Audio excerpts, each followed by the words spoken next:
Magandang araw sa inyong lahat. Ngayon, tatalakayin natin ang mga pagkakaiba ng mga bansang may mababa at mataas na antas ng kontekstong kultural.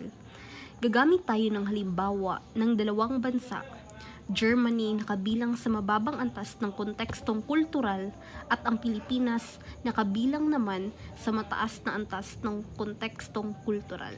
Ano nga ba ang kontekstong kultural? Ang kontekstong kultural ay tumutukoy sa mga aspeto ng kultural na nakakaapekto sa kung paano nagpapahayag ng mga ideya at damdamin ang mga tao sa isang partikular na lipunan. Mayroong dalawang pangunahing antas ng konteksto ng kultura, ang mababa at mataas. Ang mga bansa na kabilang sa mababang kontekstong kultural ay kadalasang tuwiran at direkta ang komunikasyon. Samantala, ang mga bansa na kabilang sa mataas na kontekstong kultura ay mas maraming implikasyon at hindi direktang komunikasyon. At dito, tatalakayin natin ang verbal na komunikasyon, di-verbal na komunikasyon na naglalaman ng kulay, oras, pandama, espasyo, paralanguage, katawan, at ang panghuli ay ang karakteristik ayon sa kontekstong kultural. Ano nga ba ang verbal na komunikasyon sa Germany? Sa mga bansa tulad ng Germany, ang verbal na komunikasyon ay kadalasang tuwiran at malinaw. Hindi nag-aalangan ang mga tao sa pagpapahayag ng kanilang opinyon. Halimbawa, kung may kailangan itama o baguhin ito, ay ipapaabot ng direkta at walang paligoy-ligoy. Ang pagiging tapat at prangka ay itinuturing na isang mahalagang katangian. Samantala, sa Pilipinas, ang verbal na komunikasyon ay mas maingat. Karaniwan ginagamit ng mga Pilipino ang mga euphemismo o mga pahiwatig sa kanilang pagsasalita upang hindi makasakit ng damdamin. Halimbawa, kung may kailangang itama, maaari nilang gamitan ang mga mas banayad na salita o iparating ito sa mas hindi direktang paraan dahil ang kulturang Pilipino ay naglalagay ng mataas na pagpapahalaga sa relasyon at paggalang sa iba. Ngayon, ating tatalakayin ang di-verbal na komunikasyon ng kulay sa Germany. Pagdating naman sa di-verbal na komunikasyon, tulad ng kulay, may mga malaking pagkakaiba. Sa Germany, ang mga kulay ay may tiyak na kahulugan. Halimbawa, ang pula ay ginagamit para sa mga babala o panganib. Diretso at formal ang gamit ng kulay sa kanilang kultura. Sa Pilipinas naman, ang mga kulay ay may mas malalim na kahulugan. Halimbawa, ang pula ay hindi lamang ginagamit sa mga babala, kundi pati na rin sa mga kasiyahan, tulad ng kasal at piyesta. Ang puti naman ay may kultural na kahulugan sa mga okasyong malungkot tulad ng libing. Kaya't makikita natin na ang Pilipinas ay may makulay na interpretasyon ng mga simbolo at kulay. At pagdating naman sa oras sa Germany, ang oras ay isang mahalagang bahagi ng kultura.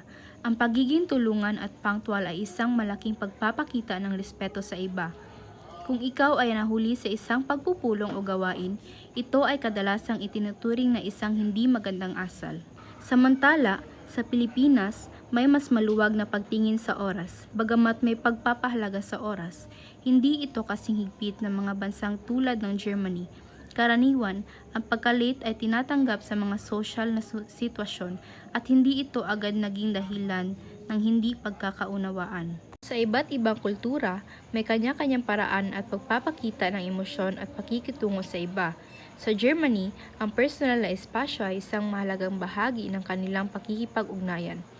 Hindi tulad sa ibang bansa kung saan madalas ang yakapan, tapik o pisikal na papakita ng emosyon. Sa Germany, ito ay may mas mahigit na limitasyon. Ang pandamaw ang paraan ng ating pisikal na pakikisalamuha sa iba. Sa ating bansa, kilala tayo sa pagiging mainit at malapit sa isa't isa, na makikita sa ating kilos at pakikitungo. Sa Pilipinas, ang pandama ay mas maligaya at maluwag. Hindi natin itinuturing na hadlang ang personal na espasyo pagdating sa pagpapakita ng emosyon at pakikipagkapwa-tao. Sa katunayan, madalas nating ginagamit ang pisikal na kilos upang ipahayag ang ating damdamin at respeto sa iba. Malaki ang epekto nito sa kanilang pakikisalamuha at interpersonal na relasyon. Sa Germany, ang personal na espasyo ay lubos na pinahahalagahan. Ang mga tao nito ay mas maluwag na distansya sa isa't isa at hindi agad-agad lumalapit ng walang sapat na dahilan o malalim na relasyon. Naiiba ito sa iba't ibang kultura kung saan mas malapit ang pisikal na interaksyon. Ang konsepto ng espasyo sa Pilipinas at kung paano ito sumasalamin sa ating kultura bilang isang bayan na may matibay na ugnayan at pakikitungo sa isa't isa. Sa Pilipinas, hindi kasingipit ang konsepto ng personal na espasyo, lalo na sa mga kaswal na sitwasyon. Madalas ang pagiging malapit sa isa't isa ay hindi itinuturing na nakakailang, kundi isang tanda ng ating pagiging palakaibigan at pagkakaroon ng malalim na koneksyon sa ating kapwa. Ang konsepto ng paralanguage sa Germany, ang paraan ng kanilang pagsasalita, partikular na tono ng boses, at iba pang hindi verbal na aspeto ng komunikasyon. Sa komunikasyon, hindi lang ang mga salita ang mahalaga, kundi pati rin ang paraan kung paano ito sinabi. Sa Germany, ang tono ng boses ay kadalasang prangka, malinaw at hindi magulo. Hindi rin karaniwan sa kanila ang pagtatago ng emosyon sa pamamagitan ng intonasyon. Sa halip, direkta nilang ipinapahayag ang kanilang saloobin. Ang konsepto ng paralanguage sa Pilipinas, ang paraan ng pagsasalita ng mga Pilipino, partikular na tono at boses at iba pang di-verbal na elemento ng komunikasyon. Sa komunikasyon, hindi lamang ang mga salita ang may kahulugan, kundi pati rin ang paraan ng ating pagsasalita. Sa Pilipinas, ang tono ng boses ay maingat, malambing at puno ng paggalang, lalo na sa formal na sitwasyon. Malaga sa atin ang paggamit ng tamang tono upang ipakita ang respeto at maayos ang pakikitungo sa iba. Ang body language sa Germany, kung paano ginagamit ng mga Germans ang kanilang kilos at ekspresyon sa komunikasyon. Alam natin na ang body language ay isang mahalagang bahagi ng di-verbal na komunikasyon, kaya't mahalagang maunawaan kung paano ito naiiba sa iba't ibang kultura. Sa Germany, ang kilos ng katawan ay mababang key at hindi labis na nagpapakita ng emosyon. Mas pinapahalagahan nila ang pagtutok sa usapan o gawain kaysa sa pagpapahayag ng matinding damdamin tulad ng sobrang saya o lungkot. Ang body language sa Pilipinas, kung paano ginagamit ng mga Pilipino ang kanilang kilos at ekspresyon upang ipahayag ang kanilang damdamin at intensyon. Alam nating mahalaga ang di-verbal na komunikasyon sa ating kultura, kaya't ating tuklasin kung paano ito nagpapakita ng ating pagiging masayahin at palakaibigan. Sa Pilipinas, ang body language ay maligaya, bukas at may ekspresibo. Madalas gamit ng mga Pilipino ang kanilang katawan upang ipakita ang damdamin, tulad ng pangiti, pagtaas ng kilay at kumpas ng kamay sa pagsasalita. Ang mga kilos na ito ay nagpapahayag ng emosyon at nagpapalalim ng ating koneksyon sa isa't isa. At ang panghuli ay ang karakteristik ng kontekstong kultural. Sa mga bansang may mababang antas ng konteksto tulad ng Germany, ang mga tao ay tumututok sa mga individual na aksyon. Ang kultura nila ay nakatuon sa lohistika at pagtutok sa detalye. Kaya't ang kanilang mga komunikasyon at relasyon ay nakabatay sa mga formal na lituntunin. Halimbawa, sa trabaho, ang isang German ay hindi aalangan na magbigay ng tuwirang feedback kahit ito ay negatibo. Samantala, sa Pilipinas, ang mga tao ay tumutukoy sa mga relasyong interpersonal, ang komunidad at pamilya ang pinapahalagahan.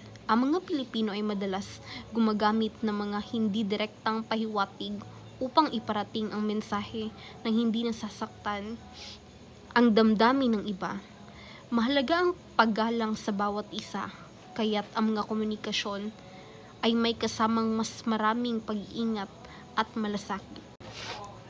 Sa kabuuan, makikita natin na ang mga bansa na kabilang sa mababang antas ng konteksto ay kadalasang tuwiran, formal at may kaunting ekspresyon ng emosyon tulad ng sa Germany. Sa kabilang banda, ang mga bansang may mataas na antas ng konteksto tulad ng Pilipinas ay may mas maraming implikasyon sa kanilang mga komunikasyon na nakatuon sa relasyon, malasakit, at mga hindi direktang pahiwatig. Ang mga pagkakaibang ito ay nagbibigay diin sa kahalagahan ng pag-unawa at respeto sa iba't ibang kultura na aspeto sa kikipag-ugnayan. Maraming salamat at magandang araw. Ako nga po pala si Bagay at ang aking kagrupo na si Tima.